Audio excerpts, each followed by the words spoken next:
Pagmasdang maigi ang babaeng nakapula sa isang fast food chain sa University Belt sa Sampaloc, Maynila. Paglapit sa dalawang estudyante na kumakain, naglabas siya ng tela at ilang beses tinangkang dukutin ang gamit na nasa tabi nito hanggang sa ginamit na ng sospek ang tela na pantakip sa kanyang kamay na kumuha sa gamit ng biktima. Sabi ng pulisya, matagal nilang hinanap ang salarin.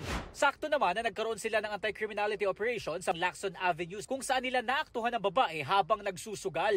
Ang babae, marami palang nakabinbing warrant of arrest para sa kasong theft sa Caloocan at Maynila. Pagkahuli namin sa kanya, nag-check kami sa aming e-warrant, meron pala siyang mga warrant of arrest.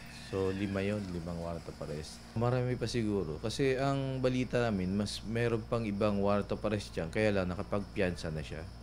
Sabi ng Manila Police District, ang iba sa kanilang isinilbing warrant noon pang taong 2013.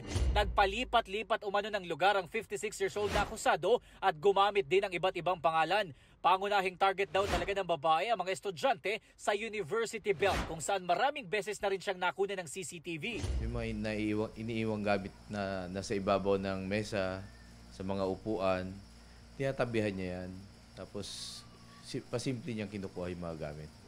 Inaalam na ng pulisya kung posibleng may grupo na kinabibilangan ng akusado. Sinusubukan pa namin makuha ang panig ng akusado na nasa kustodiya na ng Manila City Jail. Para sa GMA Integrated News, Jomer Apresto, nakatutok 24 oras. Nakukulong sir sa lugar. Dito sa drugs wala sir. Wala naman. Okay.